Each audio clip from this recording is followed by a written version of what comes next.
of awards that she has won over the years. ProWeb being a woman's achiever. She's won an award as an outstanding achievement.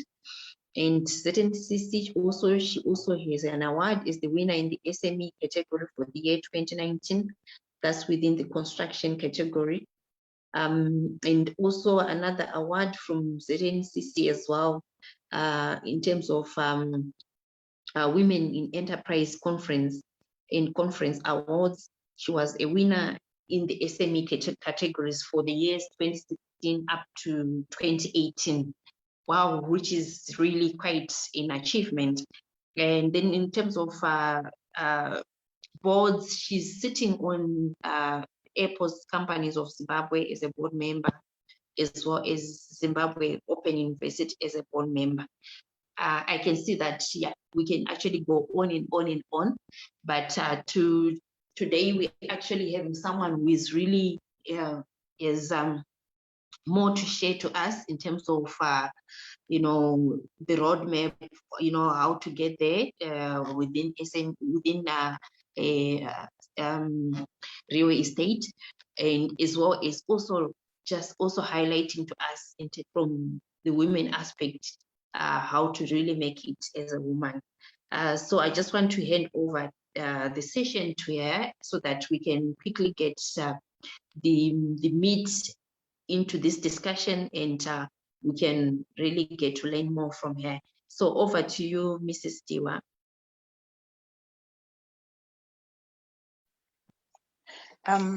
Thank you so much. Good evening, ladies. I just want to say welcome to this meeting. At the same time, I just want to appreciate your invitation to me to talk about this broad topic. So I'm sure we should be able to pick a leaf from what I'm going to say. Thank you so much for such a lengthy introduction. From your invitation, what I saw on your flyer, you have indicated that you wanted me to speak about how to make it in real estate. Real estate is a broad topic.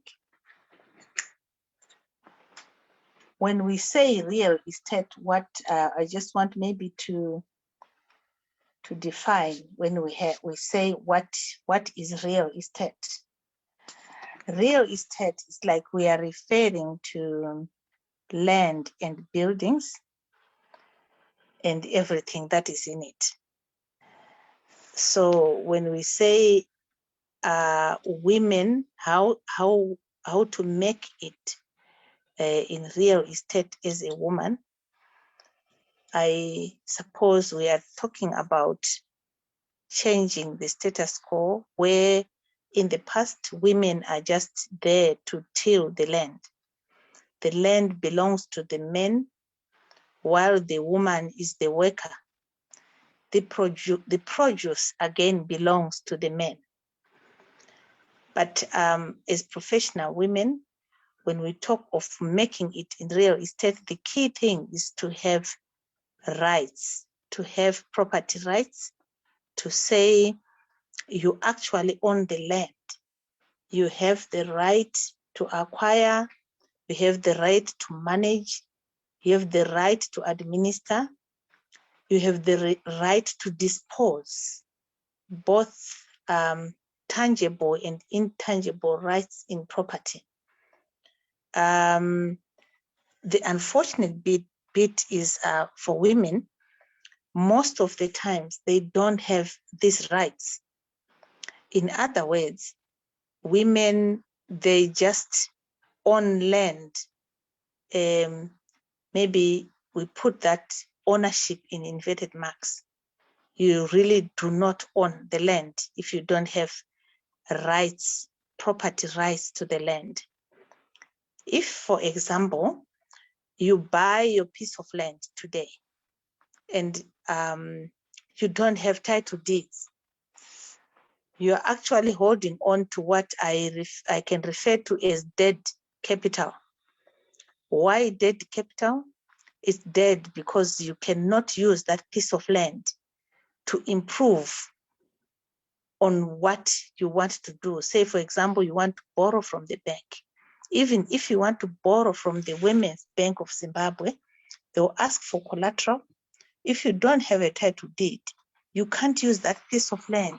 That's why I'm saying as collateral. That's why I'm saying you'll just be holding on to dead capital. I want to give another small example to say you, for those that are married or those that have brothers who can decide to donate property to them, they'll just say, oh, my sister, I'm giving you this piece of land. What are you holding on to as proof that you own that piece of land?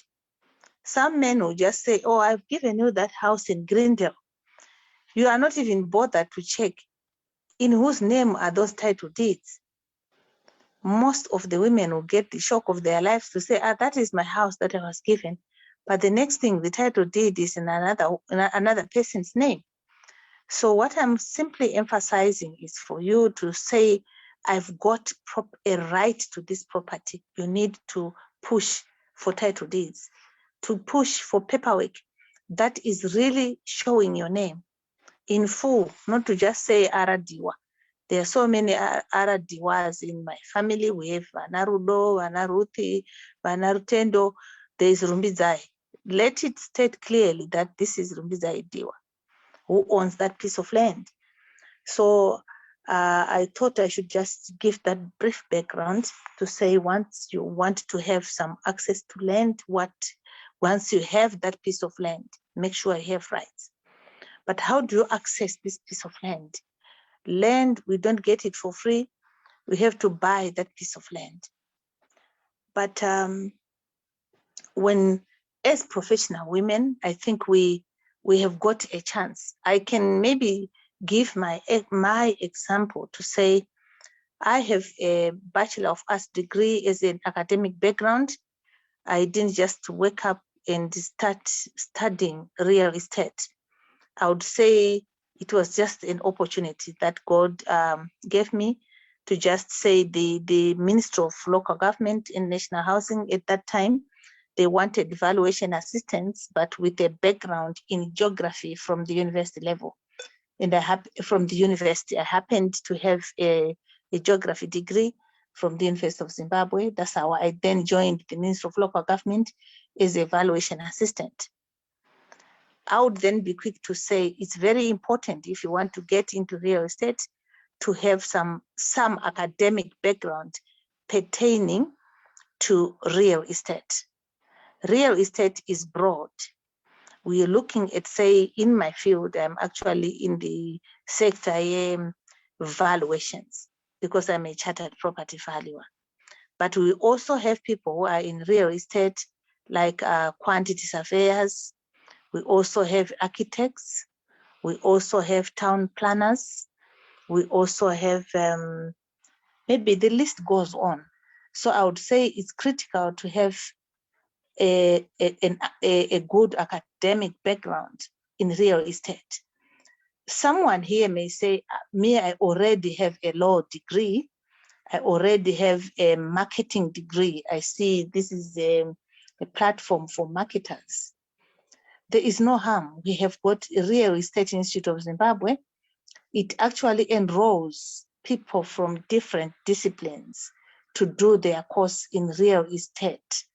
So I think to have a good understanding of what exactly do I want. Do I want to be a valuer? Do I want to be a developer? Do I want to be a marketer? Do I want to be a property manager? Or do I want to be a negotiator? I think Real Estate Institute of Zimbabwe you can get trained there.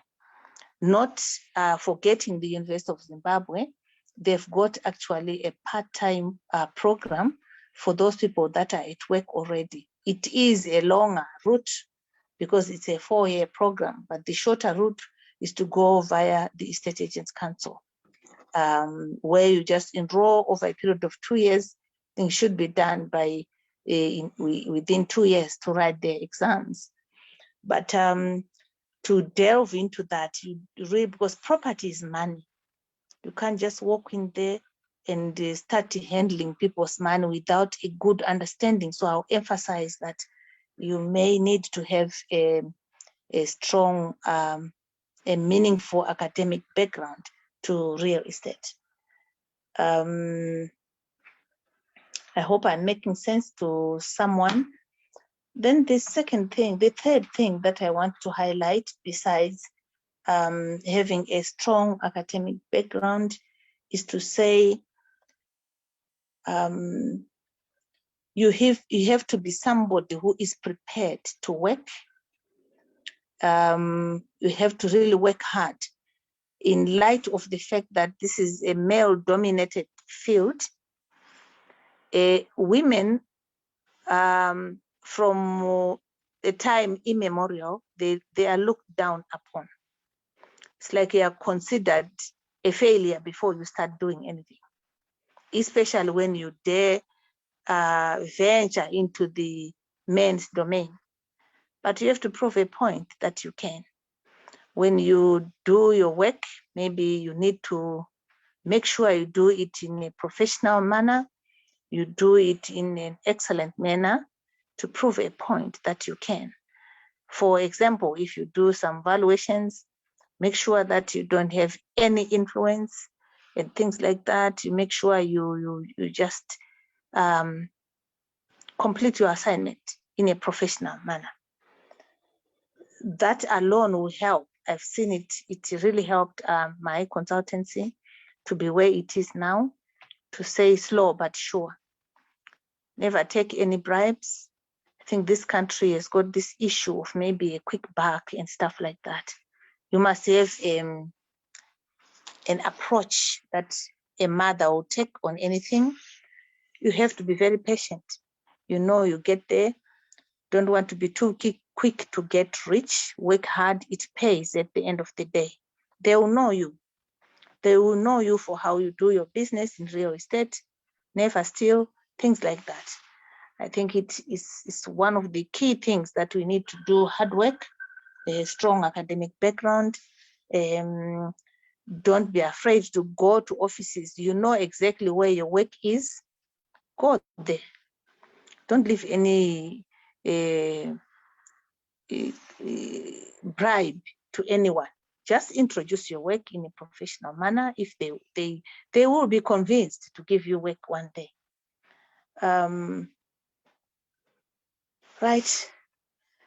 Then I just want to talk briefly about, say you don't have an academic background that is strong. How do I delve into real estate? I want to emphasize a point here to say there are some people who have inherited land. Ladies. Some ladies have inherited land from their parents or from their guardians. It's not that women don't have land. They do. But some of us, we don't even want to look at that piece of land. You'd be thinking of land as urban land. But even if that piece of land is in the rural areas, it's a piece of land. Even if it's in a small place, remote place somewhere, it's still a piece of land. You already have access to it. But what are you doing about it? If you've inherited, you better think today, what next? What can I do? Some are really coming from areas that are within a close distance from the central business district of Harare, say areas like Goromonzi, Seke, Kwanakwabora, Domboshava, areas like that.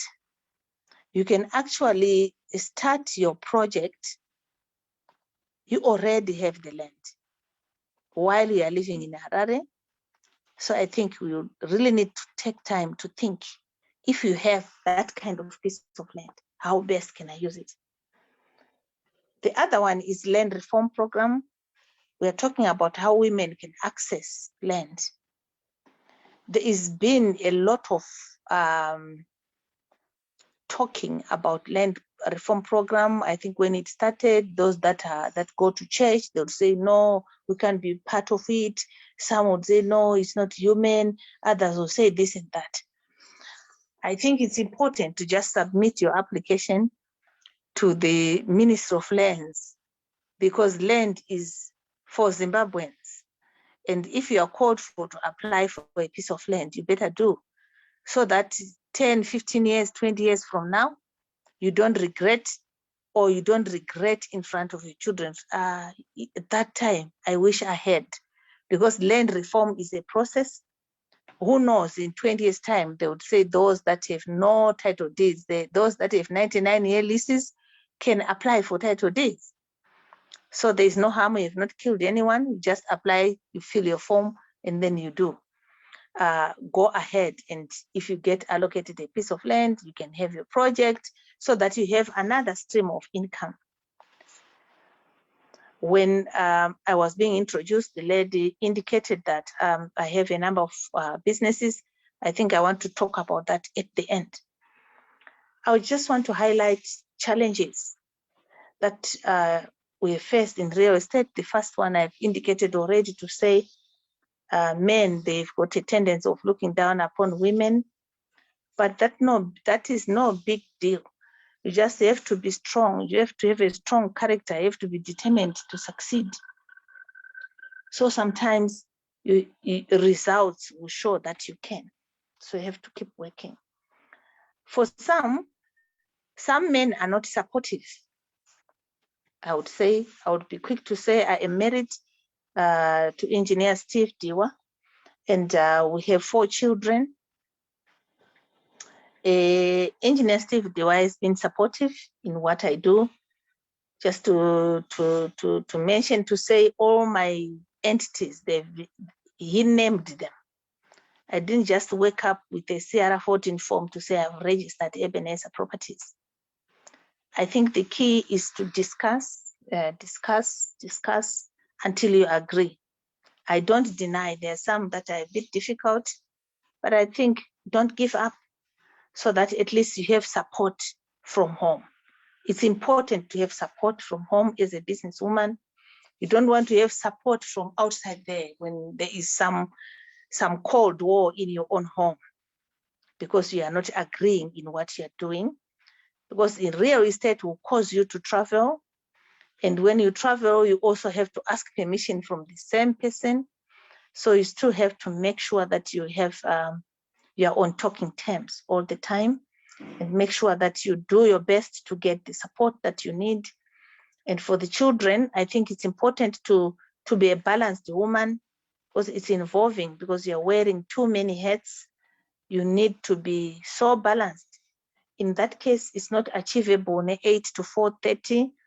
You have to be prepared to work abnormal hours, which is what I've been doing for the past 30 years.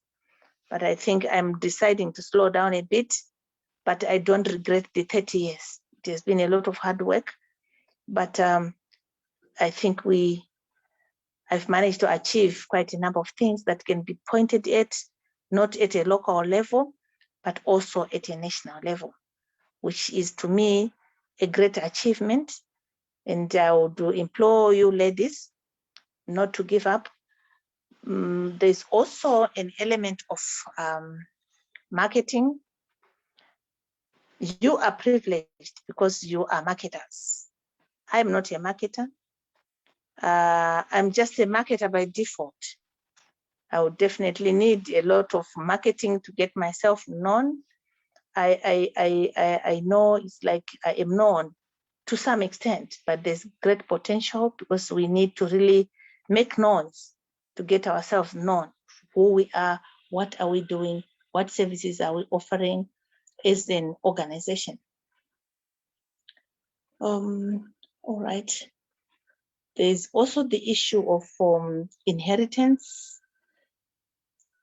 If you are given a piece of land or a house in Glen Norah or Glenview, or in a growth point, or even a rural homestead, don't be quick to say, I don't need this one. Property is money, and the real estate is the only maybe the most important hedge that you have against inflation, because it's not easily affected. You cannot zero-rise real estate like you do with other investment like shares and stuff like that. You know, you always have some value if you have real estate. If you have inherited, please don't be quick to sell. Keep that small property. You will use it one day. Maybe that will be your pension. I'll also look at challenges. I've talked about being looked down upon. The other challenges is like so many people that are sitting in decision-making positions are men, and some of them will solicit for so many things. Some of them, they would want some bribes. Some of them would want to have an affair with you. Some of them will be just so awkward. I think it's important to define who you are when you get into, if you are a Christian, I'll take an example. If you're a Christian, it's important to make sure that the person you're talking to, somehow they'll get to know what you believe in quickly. That will protect you. I think for me, that has worked. You have to remain vigilant. You have to open your ears. You have to open your eyes to see what is this person saying, what is he up to? Are we still talking about the same thing? So I think it's very important. I think for men who are going to maybe listen to this audio, I'm not castigating, but I think it's a characteristic of men that is really terrible. Some of them, they have no respect, even if they know that you are married. But as people, even if you are not married, as a person, you are not there to just entertain anyone because you need to work for that organization.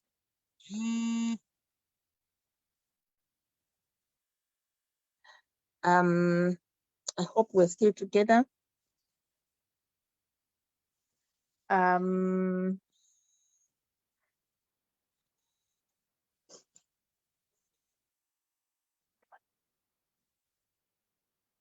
So I think in a nutshell, that's what I can say in terms of balancing family and work.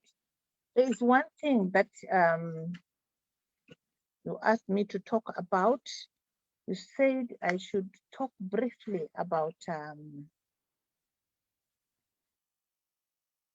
my successes. I would say yes, over a period of say 15 years, I've managed to register a number of organizations. Ebenezer Properties is the oldest because of my strong academic background in real estate. Then that was followed by Ebenezer Palm Tree Gardens. But I'll be quick to say Palm Tree Gardens was born in 2008 as Plan B. As you know, there was terrible inflation. There was nothing that was really working. No valuations, no sales, property management, tenants were really struggling. So as a survival strategy, we decided to develop one of our properties into a functions venue. Ebenezer Properties that is in along Blawai Road in Snake Park there. It is done well, but that has created a second stream of income for us as an organization and as a family, which is very important. Then because our garden really matured, so many people were really now asking, where did you get these flowers? Where can I get them? I need to buy so many of these. So we then just saw an opportunity. And then we established Ebenezer Nursery and Landscaping. That's how today we have Ebenezer Nurseries and Landscaping, which is mainly focusing on institutions. Of course, we do households in terms of providing flowers, hard landscaping, in terms of water features and paving.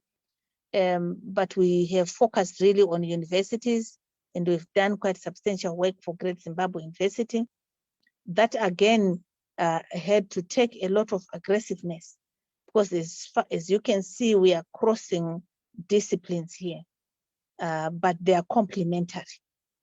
So I would advise, if you want to have something to do with real estate, You've got to make sure that you have some knowledge. Don't wait for a manager to be telling you this works like that. You need to have some knowledge. Then the fourth one is Ebenezer Ispanyatsime Hills Heritage and Cultural Center. I am one of those people who are a bit, I think I value our moral standards as a people in Zimbabwe. So when the Minister of Education was really pushing for heritage and culture, that these must be upheld, I just felt I should be part to it. But the driving force was basically that usually we just invest in things that die with us. But my desire is to have something that can live after me. That's why I want to make some footprints in that area of upholding our values, our cultural values, and also that we should transfer knowledge to some people who don't even know how to slaughter a chicken or things like that.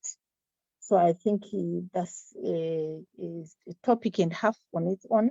So I'll leave it there. We, as a people, we are created to worship. That caused me to have a desire to have Panyatsime Hills functions and retreat center. All these things, we can only manage to do them when we have land. So we still go back to the issue of accessing to land. Maybe I can share a bit to say how I've managed also to acquire some of the properties. The starting point was to register with local authorities. I just put myself on the waiting list of so many local authorities. When they are selling stands, be it in Shurugwi, be it in Kwekwe, be it in Nyanga, I would just buy. But when you buy from local authorities, you buy them for a song. They are not expensive. But when it becomes your property, you then sell it to the property market. You are making good money from that. So that really helped. When we wanted to build, when we wanted to buy other properties, you just sell those properties, those stands in Shurugwi, those ones in Kwekwe, those ones in Chitungwiza. So I think I would encourage you, if you are not on any waiting list, but you must watch the paper when they are selling those stands, so that at least you can then rush there and pick yours, because they don't demand full amount. The same day you pay deposit, and you have to pay balance over a period of time, which is not heavy like properties that we are looking for in real estate. The other thing is, as a start, you may not have an opportunity to have the money to buy the piece of land, but you have got the ability to rent. You can be a tenant and have a 5-year plan. Make sure your lease is 5 years or more, so that you know your project by the end of 5 years, you expect to get so much as a return. By that time, I'm sure you'll be able to have run your business, and also to have had some meaningful profits to be able to buy your own piece of land. I think I've said a lot, and maybe I can leave it there unless there is a question. Thank you.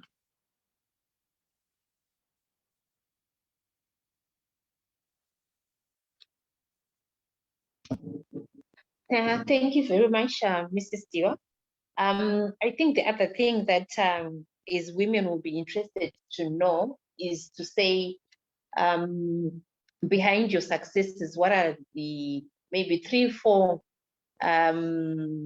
things that we want to highlight, especially in this environment where we find ourselves with a lot of difficulties to balance our finances, to balance, even the things that we are doing, our focus is well, in terms to say how best can we really focus and how best can we really make it, because people, they always say that as women we work twice as much harder than what men do. So maybe you may want to give us some 3-4 tips that we may say in summary, these are the things that maybe as women, we need to really be focusing on for us to stay on the path and for us to succeed.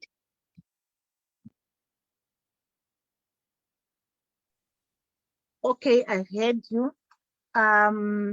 What I will be quick to say is what really sustained me is prayer. I've learned that without God, there isn't, you are nothing really without God. So I would encourage women to give themselves to God, so that at least you pray to the God that you know and to the God that knows you. That helps.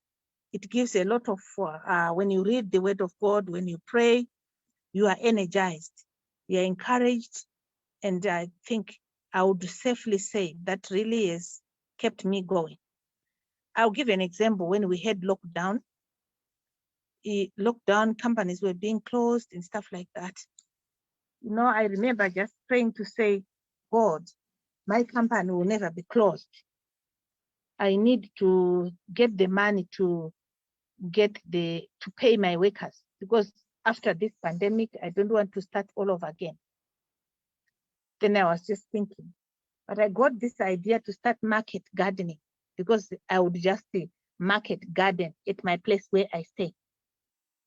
So it's like I got an idea as plan B to bridge the gap. So the same workers who were working, doing other things, including qualified teachers, they worked in the garden. So they never failed to get their wages. And apparently we managed to get a market at TM Pick and Pay, Norton, to supply vegetables. So that kept us going. But God will give you an idea. How do you move forward? But I think the bottom line is that. Then secondly, I would say find one or two people to confide in, so that at least you share your burdens, you share your challenges, you share your fears, so that you have somebody, one, to pray with, two, to just physically talk to, so that at least you can be encouraged. I would be quick to say my husband has been a great support. And usually when you're in trouble, you have got to choose who to tell, because some people will rejoice quietly. So the second tip is maybe have somebody who is genuine. Pray that God will surround you with the right people. Pray that people will put the right people in your circles. Number 3, I think as women, when we do our businesses, we need to be very transparent. If you have a partner, be transparent. They will definitely know when you are telling the truth, because sometimes if you are telling lies all the time, even when you are telling the truth, nobody can tell the difference. So I think be truthful. Have some high level of integrity. Where you are not managing, you are not managing. Then of course, there's the element of hard work. COVID-19 has taught us to say work is not a place, but it's what you do. I think it's a mantra that is being said by Econet. Work is not a place, it's what you do. So find ways of working from home, coordinating, even supervising your workers from home. Then you had said 4, 5, but I think I've said 3 now, and I think these are the most important. Remain focused, remain hopeful, continue to pray that I don't want to be failure, I want to be a success. Continue to connect with change the way you do your business. Be customer oriented, so that at least you listen to your customers, because these customers, they make or break us. So sometimes it's very critical to listen to our customers, to hear what they need. What are their needs in this COVID period? What are their needs? Try to meet those. Offer a quality service, be professional in what you do. I think that's about it, unless there is another question.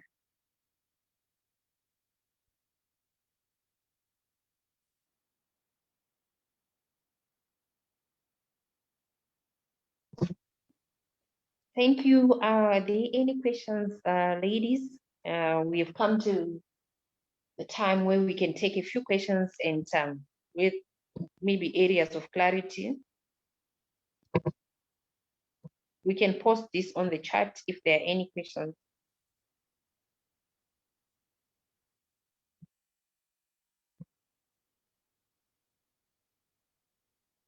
Okay, thank you very much, Ms. Diwa. I think since you are here already with us on this panel, on this we would like to also maybe give you an opportunity. I'm sure you've already highlighted the different companies that you are running.